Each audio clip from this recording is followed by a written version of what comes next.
श्रीमद् भगवद गीता ज्ञान यज्ञ प्रवचन क्रमांक 148 अध्याय 3 कर्मयोग और श्लोक क्रमांक 32।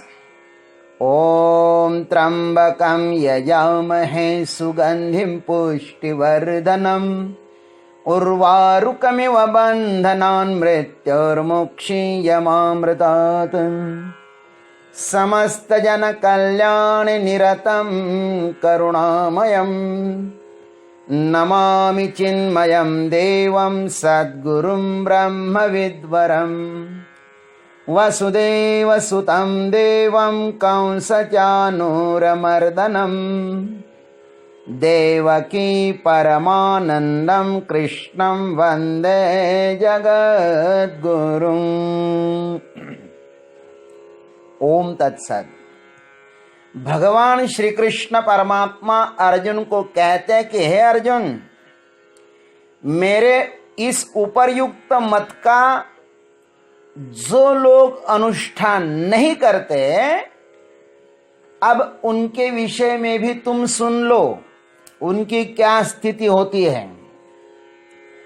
ये त्वे तदभ्यसूयन्तः नानुतिष्ठन्ति मे मतम् सर्वज्ञान विमूढांस्तान् विद्धि नष्टान् चेतसः। अन्वयार्थ, तु ये में इदं मतम अभ्यसूयन्तः न अनुतिष्ठन्ति। हे अर्जुन, परंतु जो लोग मेरे इस मत में दोष दृष्टि करते हुए इसका अनुष्ठान नहीं करते हैं, तान सर्वज्ञान विमूढ़ान अचेतसः नष्टान विद्धि। उस सर्वज्ञान मोहित अविवेकियों को तू नष्ट हुए ही समझ लो। आइए इस पर हम लोग चिंतन करते हैं। तू ये में एतद मतम अभ्यसूयन्तः न अनुतिष्ठन्ति। हे अर्जुन, जो पुरुष मेरे इस मत में दोष दृष्टि करते हुए इसका अनुष्ठान नहीं करते हैं, आप देखो, अनुष्ठान करने वालों की ऊर्ध्व गति पूर्वोक्त मंत्र में भगवान ने बताई है। अब इस श्लोक में अनुष्ठान न करने वालों की अधोगति बताते हैं। भगवान यहां पर मनुष्य की महानता पर ही प्रहार करते हैं। मनुष्य महान क्यों है, किसके कारण है? बुद्धि के कारण है। बुद्धि के द्वारा ही वह विवेक कर सकता है, अपनी उन्नति कर सकता है, प्रगति कर सकता है। बुद्धि के द्वारा ही वह अन्यान्य आविष्कार भी कर सकता है। बुद्धि से वह सृजन करता है और बुद्धि के द्वारा वह जो बुद्धि से अतीत परमात्मा तत्व है ना, उसमें भी प्रवेश कर सकता है। बुद्धि का परमार्थ में इतना ही उपयोग है कि वह यह जान ले कि जिस परमात्मा को वह बुद्धि के द्वारा जानना चाहता है ना, या जानता है, वह परमात्मा नहीं है। बुद्धि जिसको पकड़ ले वो परमात्मा नहीं है। यह सत्य है कि बुद्धि के पकड़ में जो आएगा सो परमात्मा नहीं है। केन श्रुति तो स्वयं स्पष्ट कहती है। क्या सुंदर बात कही है। धन्य है हमारे शास्त्र, धन्य है हमारे वेद। क्या बढ़िया से बढ़िया बात कही है महाराज। यदि मन्य से सुवेदेति दभ्रमेवापि नूनम त्वं व्यथ ब्रह्मणो रूपम यदस्य त्वं यदस्य देवेषु अथनु मीमांस्यम एव ते मन्य विदितम। केनोपनिषद के ऋषि कहते हैं कि हे प्रिय, यदि तू मानता है कि मैं ब्रह्म को भलीभांति जानता हूं, तो निश्चय ही ब्रह्म का स्वरूप थोड़ा सा ही तू जानता है, क्योंकि इस पर ब्रह्म परमेश्वर का जो आंशिक माने आध्यात्मिक रूप तू है, और इस पर ब्रह्म परमात्मा का जो आंशिक माने आदिदैविक रूप देवताओं में है, वह सब अल्प ही है।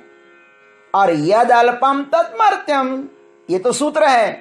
इसलिए मैं मानता हूं कि तेरा जाना हुआ स्वरूप निस्संदेह ही विचारणीय ही है। इसलिए तुम जिस परमात्मा को जानते हो ना, उस पर और गहनतम विचार कर लो। देखो, यह बुद्धि ही यदि मनुष्य से छीन लिया जाए तो मनुष्य की हालत पशु से भी बदतर होगी। उसका जीवन अस्त व्यस्त हो जाएगा, वह पागल हो जाएगा। अतः अपने बुद्धि को विनाश की तरफ नहीं, सृजन की ओर ले जाना चाहिए। समस्त मानव जाति की बुद्धि को हम 3 भागों में विभाजित कर सकते हैं। एक वैज्ञानिक बुद्धि, कलात्मक बुद्धि और आध्यात्मिक बुद्धि। वैज्ञानिक बुद्धि किसे कहते हैं? जो बुद्धि भौतिक पदार्थों को खोजती है ना, वह वैज्ञानिक बुद्धि है। आज हमारे वैज्ञानिकों ने जितने भी आविष्कार किए हुए हैं, वे समस्त वैज्ञानिक बुद्धि की देन है। वैज्ञानिक सत्य को भौतिक पदार्थों में खोजता है, अदृश्य नियमों को प्रकट करता है। आज लगभग 200 वर्षों की आयु में ही विज्ञान ने बहुत कुछ अपने क्षेत्र में प्रगति की है और कर भी रहा है। इस पृथ्वी पर अनंत अनंत नियम हैं।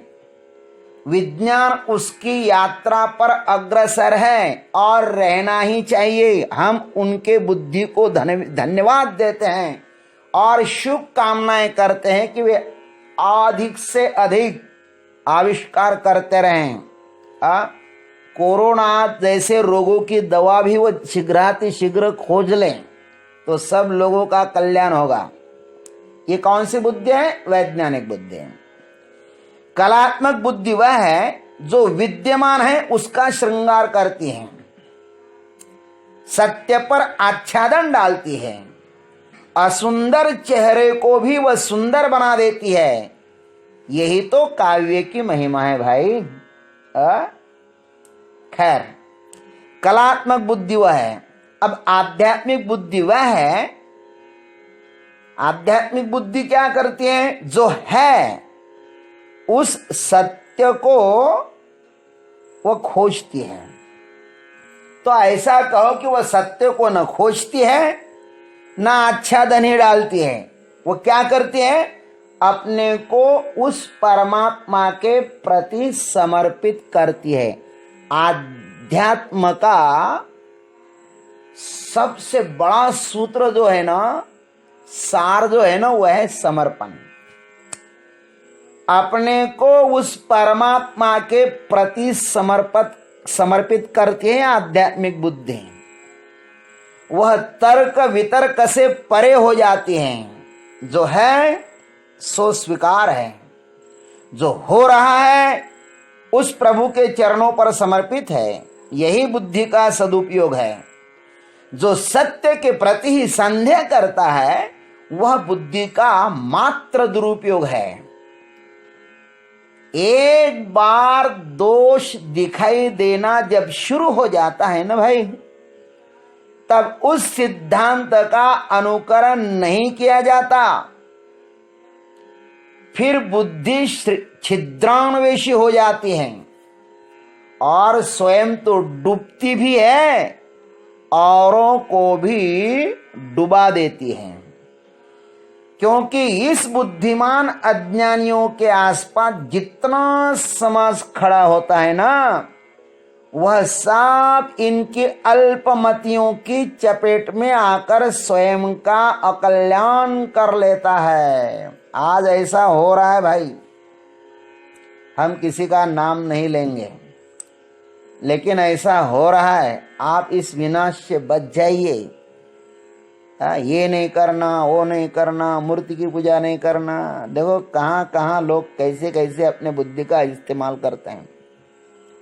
भगवान उन पर नाराज है। वे कहते हैं तान सर्वज्ञान विमूढ़ान अचेतसा नष्टान विद्धे। हे अर्जुन, उस सर्वज्ञान मोहित अविवेकियों को तू नष्ट हुए ही समझो। वे अज्ञानी नहीं, वे सर्वज्ञानी हैं। ये दृश्यमान नश्वर प्रपंच में ही फंसकर इस परमात्मा के मत पर दोषारोपण करते हैं, स्वयं को सर्वज्ञानी समझते हैं। अर्जुन, वे आंखों से देखी हुई वस्तु को ही सत्य यथार्थ मानते हैं। आंख जिसके कारण देखती है उसको नहीं देखते वे। आज विज्ञान हर क्षेत्र में अग्रसर हो गया है। न जाने कितना अधिक ज्ञान आज विज्ञान के पास उपलब्ध है। भगवान कहते तुम संसार को चाहे जितना जानो, लेकिन रहोगे मूर्ख ही रहोगे। स्वयं को जाने बिना संसार को जितना जानो उतना ही तुम सांसारिक विषयों के विषय में बेहोश हो जाओगे, उतना ही उलझ जाओगे, भटक जाओगे। भटके हुए तो थे ही, और भी भटक हो जाओगे। बुद्धिमान बनाकर प्रभु ने एक अवसर दिया था हमें भीतर जागने का, स्वयं को पहचानने का, लेकिन क्षुद्र अभिमान के कारण वह भी ये लोग चूक जाते हैं। आए थे हरि भजन के लिए और ओटन लगे कपास। ये कहावत को अपने जीवन में वह सच कर डालते हैं। जिसके लिए आए थे वही नहीं किया, शेष बहुत कुछ किया। अरे क्या उपयोग उसका? जिसके लिए आए हैं ना, वो काम पहले कर लो। इससे अधिक बड़ा विनाश और अन्य क्या हो सकता है? जिसने स्वयं को जानने के सब द्वार अपने ही हाथों से बंद कर दिए, बड़े बड़े ताले लगा दिए उन द्वारों पर। कुछ इच्छा होगी उस अदृश्य परमात्मा के हमारे से, जिसने हमें सुंदरतम बुद्धि देकर उपकृत किया है। हमें कृतज्ञ होना चाहिए उसके प्रति, किंतु हमने उल्टा किया। ज्ञानेश्वर महाराज एक इस पर रूपक कहते हैं, ते मोह मदिरा भूलले विषय विखे व्यापले अज्ञान पंखी बुड़ाले निभ्रांत माने। अविवेक रूपी मदिरा पीने के कारण वे जिस कार्य के लिए आए थे उसी कार्य को बेहोशी के कारण भूल गए हैं, और उसी बेहोशी में उसी विषय से जर्जर हुआ ये शरीर अज्ञान रूपी चिखल में धस गया है। इस प्रकार जिसकी स्थिति हुई है, अब उनसे आत्म पुरुषार्थ की, भगवत प्राप्ति की कैसी अपेक्षा कर सकते हैं? जो स्वयं गंजेड़ी है, नशेड़ी है, वे लोग क्या जगत को सुधारेंगे भाई? लोग इस फिल्मी लोगों का तारे हैं बोलते, वो तारे गंजेड़ी नशेड़ी है, उनसे क्या सीख लोगे तुम? खैर, देखे शवाचा हाथी दिदले जैसे रत्न का वाया गेले। मुर्दे के हाथ पर रखा हुआ रत्न जैसे मुर्दे के लिए व्यर्थ है। अथवा नातरी जात्यंदा पाहिले प्रमाणनो है। माऊली लिखते हैं, जो जन्मांध है उसके लिए सूर्योदय व्यर्थ हो जाता है। अथवा चंद्राचा उदयो जैसा उपयोगा न वचे वायसा मूर्ख विवेक हुआ तैसा रुचलना। माऊली लिखते हैं, कौवे के लिए चंद्रोदय जैसा व्यर्थ है। वैसे ही जो सर्वज्ञान विमूढ़ अज्ञानी है ना, वैसे ही उन पढ़त मूर्खों की स्थिति है। अपनी ही अविवेकी मान्यताओं पर पूर्णतः भरोसा रखकर भगवान के सिद्धांत पर दोषारोपण करने वालों का कल्याण असंभव ही है। वे जीवित होते हुए भी मरे हुए हैं, मृत है, जन्मांध है, और वायस जैसे संदेह, कौवे के जैसे वो संदेह करते हैं। अपनी टिमटिमाती बुद्धि को ही सत्य मानकर मेरे मत को झूठ मानने लगते हैं। अर्जुन, अहंकार इतना अधिक सघन है कि वे झुक नहीं सकते और अविवेक के कारण मेरे से असूया करने लगते हैं। जैसे सांगे पतंगे काय साहती प्रकाश आते। अरे पतंगे है ना, वह दीपक के प्रकाश को कैसे सहन कर सकते हैं? इसलिए तो मरते हैं ना, उसको चखने के लिए जाते हैं। प्रकाश उनको अपना भोजन लगता है, चखने के लिए जाए, स्वयं मर जाते हैं। भोगो न भुक्त्वा वयमेव भुक्त्वा।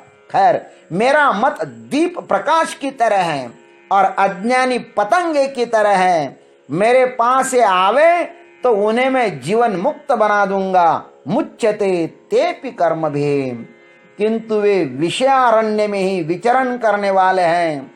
अपनी ही मूढ़ता के कारण वे आत्मघात को प्राप्त होने वाले हैं। भाई, पतंगादीपी आलिंगन तेत तयासी अचुक मरण, तेवी विषयाचरण आत्मघाता। दीपक को आलिंगन देते ही पतंगे की जैसे मृत्यु हो जाती है, वैसे ही विषयों का सेवन करने से अज्ञानी जन आत्मघात करते हैं। वे भोगों को नहीं भोगते, स्वयं ही भोगे जाते हैं, अर्थात स्वयं को बेहोश बना देते हैं और दिव्य आत्मज्ञान को प्राप्त किए बिना ही मर जाते हैं। यही है उनका दुर्भाग्य। इसलिए भगवान इस श्लोक पर उनमें नाराज हो जाते हैं। भगवान की नाराजी इसलिए है कि वे मूढ़ लोग अभी भी सुधर जाए और अपने बुद्धि को, अपनी मान्यता को परमात्मा के श्री चरणों पर समर्पित हो जाए। बस यही इसका उद्देश्य है। ओम तत्सत। जय गुरुदेव, जय जगदीश्वर, जय जय महाकाल। श्रीमद् भगवद गीता ज्ञान यज्ञ प्रवचन क्रमांक 148, अध्याय 3 कर्मयोग और श्लोक क्रमांक 32। ओम त्र्यंबकं यजामहे सुगंधिं पुष्टिवर्धनम् उर्वारुकमिव बन्धनान् मृत्योर्मुक्षीयमामृतात्। समस्त जन कल्याण निरतं करुणामयं नमामि चिन्मयं देवं सद्गुरुं ब्रह्मविद्वरम् वसुदेवसुतं देवं कंसचानूरमर्दनम् देवकी परमानंदं कृष्णं वंदे जगद्गुरुं। ओम तत्सत। भगवान श्री कृष्ण परमात्मा अर्जुन को कहते हैं कि हे अर्जुन, मेरे इस उपर्युक्त मत का जो लोग अनुष्ठान नहीं करते, अब उनके विषय में भी तुम सुन लो, उनकी क्या स्थिति होती है। ये त्वे तदभ्यसूयन्तः नानुतिष्ठन्ति मे मतम् सर्वज्ञान विमूढांस्तान् विद्धि नष्टान चेतसः। अन्वयार्थ, तु ये में इदं मतम अभ्यसूयन्तः न अनुतिष्ठन्ति। हे अर्जुन, परंतु जो लोग मेरे